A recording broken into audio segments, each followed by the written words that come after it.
There's a new stud in town. What'd you hear about him? Well, they said that he's big and strong and good looking. Gotta get your act together. Harder, stronger, harder, stronger, harder, stronger. Hairy, sweaty, macho. Real physical strength. He'll never stop.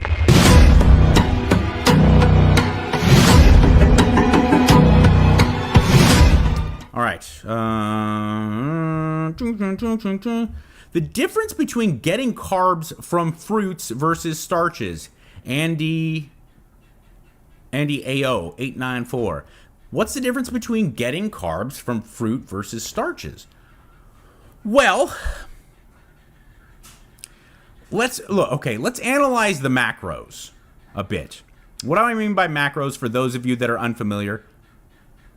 Can you guys hear my guinea fowl? They're right outside this door, right outside this window here, just going crazy. Going fucking berserk.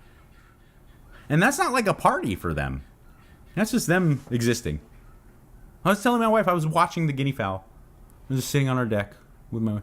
I was like, they're like your drunkest 19-year-old friend, but all the time. That's their life. It's just and banging into each other and stuff, smashing into the wall. The chickens aren't like that. The chickens are chill at point. You know, they have fun and they do their little part, but then they relax and they act like normal people, normal animals. Sorry. Anyway, listen. The difference between any of the macros is going to be their chemical composition. Okay, when we start with the protein, I'm talking about the macronutrients. Carbohydrates, fat, protein. Okay? There's a chemical composition to different carbohydrates. In the end, they really do kind of do the same thing. They do different things to different levels of effectiveness based on their chemical composition. A Snickers bar and a banana, I'm just picking two things off the top of my head. Let's say they have the same amount of carbohydrate content, okay? In a vacuum, they're gonna do about the same thing because it's a mixture of really fast-acting sugars. The difference is that there's also fats. There's another macro inside of that Snickers bar, right? Which is the fat and a very small amount of protein from the peanuts. And that's gonna slow down the digestion a bit.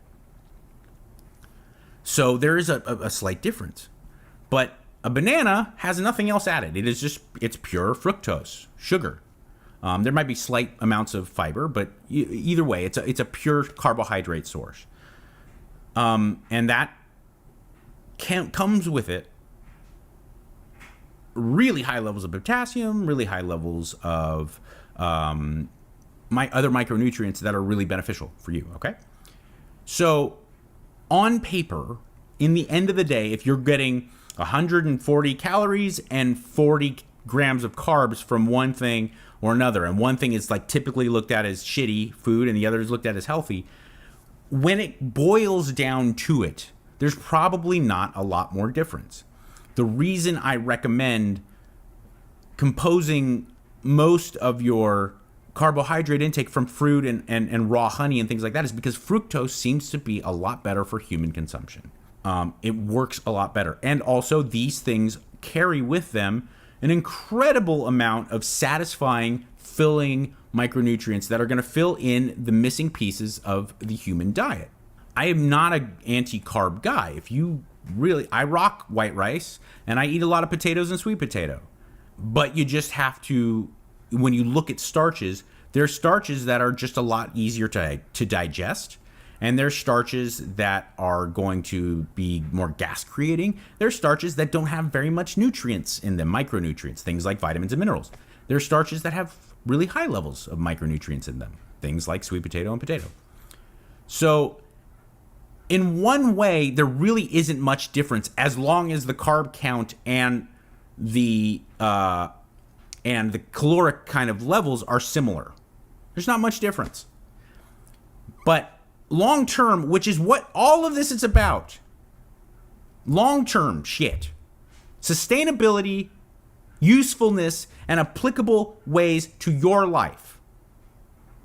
I don't care what is an effective diet for a week. I don't care what is a lifestyle of eating choices for 3 days. What I care about is like, how do you eat? How do you train forever? Because that's what matters. You don't get a ripped, shredded physique from eating right and training like an animal for 3 days. You also don't get very fat and disgusting by eating like shit and never training for 3 days. You don't. All things, all levels of success or failure need to be judged on massive timetables.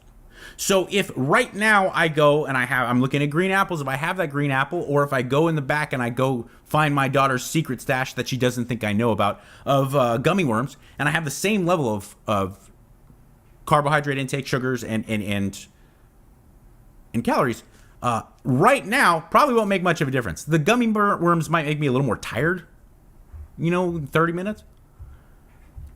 But what matters is that the chances of me eating what is looked at as clean by me again later today and then tomorrow morning, and then it's substantially higher if you go with apples.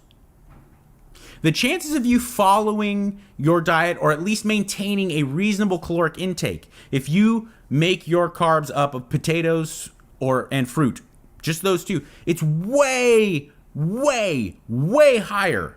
The chances of you doing it sustainably over the long term is way higher. They're way more satiating. They're way more filling. They provide more sustained energy. They give you a little bit of fiber. So, like I said, right this second, not much difference. And if you can get shredded and keep doing it, all these, if it fits your macros people, they're like, I eat pizza and Pop-Tarts.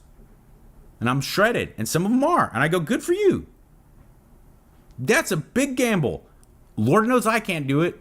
Because if I have a bite of my daughter's cupcake, chances skyrocket that I'm going to have finish that fucker an hour later and then force my wife to go take me to go get some pizza. Whereas if every couple hours I have a couple hard-boiled eggs and I have that apple and then I have that, salmon a couple hours later, I just don't find that I do that. And that's not me and my personal disposition. That's fucking science. Okay? Certain foods digest slower, certain foods provide more satiation, and then also certain foods provide a much better kind of chemical composition for your body and the maintenance of how your body performs. The same thing goes for the other two macros. If you get 10 grams of fat from trans fat oils of some bullshit vegetable oil, or you get 14, let's go 14, because that's a tablespoon typically of fats, pure fats. You get 14 from really good extra virgin olive oil versus 14 of just soybean oil. In the moment, it's not really big difference, same amount of calories and stuff, and it's over the long term, it makes a big fucking difference. There's a difference between the monounsaturated fats. Again, it get back to what separates the macros is their chemical composition. Fats, there's saturated fats, there's unsaturated fats. There's also polyunsaturated fats and monounsaturated fats. Are they poly, numerous levels of saturation, or the mono, singular saturation, which is the almonds, the avocado, the olive oil, right? Saturated fats, which is like animal fats, and dairy fat, coconut oil fat. And then you get really geeky. There's different chains, different length of chains with the saturated fats. There's medium chain triglycerides, which have become really popular, and they're medium chain. There's long chain triglycerides. Okay, so just like with, there's fancy words to overcomplicate shit. Triglycerides, oftentimes you're talking about fats, dietary fat. Glucose, sucrose, fructose. You're talking about sugars, which is in the end carbs. And then amino acids, which is the different composition of proteins. All right. So with fats, you have these different, there's no good reason to have polyunsaturated fats in your diet, except for the two wildly healthy they're real outliers, and that is EPA and DHA, also known as fish oil. Okay. The omega-3s.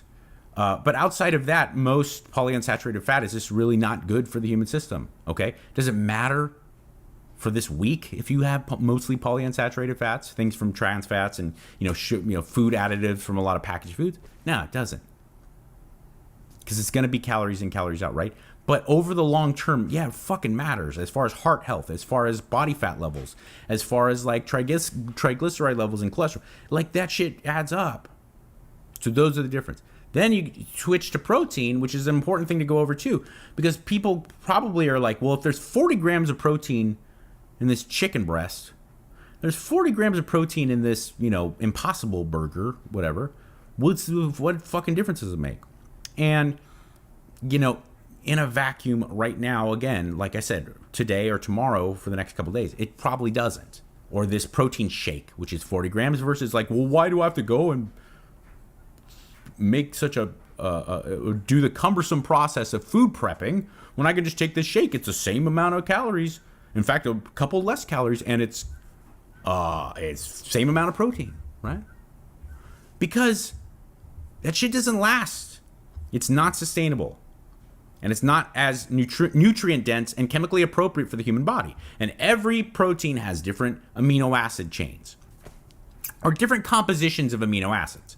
The amino acid, they're a collection. And there's 9 essential ones, but there's probably, I don't know, off the top of my head, I think there's 20 something different amino acids. And all they are is the different components that make up full proteins, whole proteins.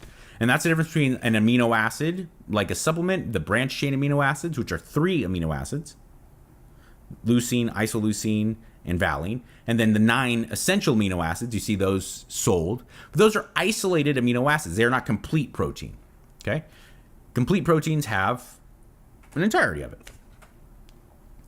So certain sources of protein are very low in certain amino acids and very high in others, and vice versa.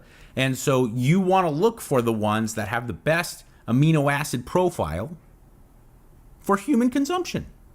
Okay? And that's what separates different proteins. You want to search for the ones that provide. Now, I don't want to get into this fucking pissing contest over vegan versus carnivore.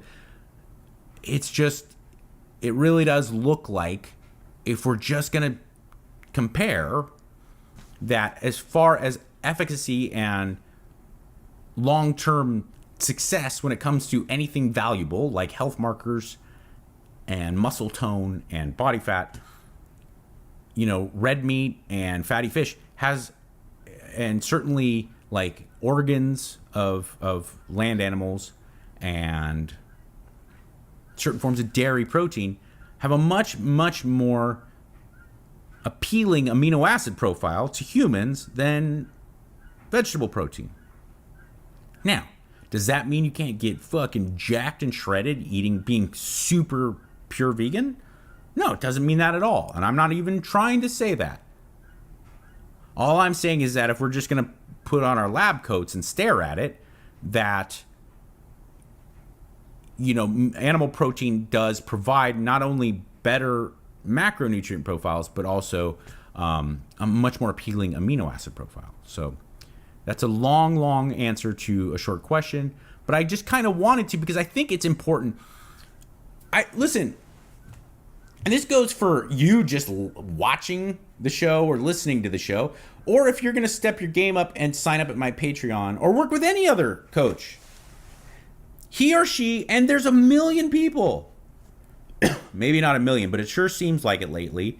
There's a shit ton of people that can put a program for you together. And they could put out, eat this right now, then go to the gym and do this. And here you go. Charge you however much amount of money. But anyone who's good would want you to understand the reasoning behind why you do shit. Because it can be kind of overwhelming. Because it doesn't seem to make sense. Well, if cardio burns more calories minute to minute than weightlifting, and I want to lose weight, and I want to be in a caloric deficit, well then, why are you telling me not to do too much cardio and to lean more towards weight resistance training? Because, yeah, on paper you're like, well, that's fucking confusing, right? Well, I want to explain. I want you to genuinely understand why shit is like that. And, I mean, to be a shill a bit, that's the point of having the top tier of my Patreon. It's like, so that I can be there for you to work with you through that stuff. And like any good therapist or psychiatrist, eventually, if I do my job right, you don't need me. I don't want too much client retention because that's a sign to me that I'm like, maybe I'm not really helping them that much. You know? So, I know you probably just asked, why is eating a piece of bread versus eating a banana? Why is it different? I understand. I'm giving that super long answer because I feel like it's useful. So there. So, at Mike Catherwood, feel free to peruse my Patreon. I am Mike Catherwood, Patreon/Mike Catherwood on Patreon. And you should like, and you should subscribe. Because I would like that. If you enjoy the show, please subscribe. Tell a friend. And in this crazy mixed up world that makes you think that nobody cares, remember, I do. Be good, people.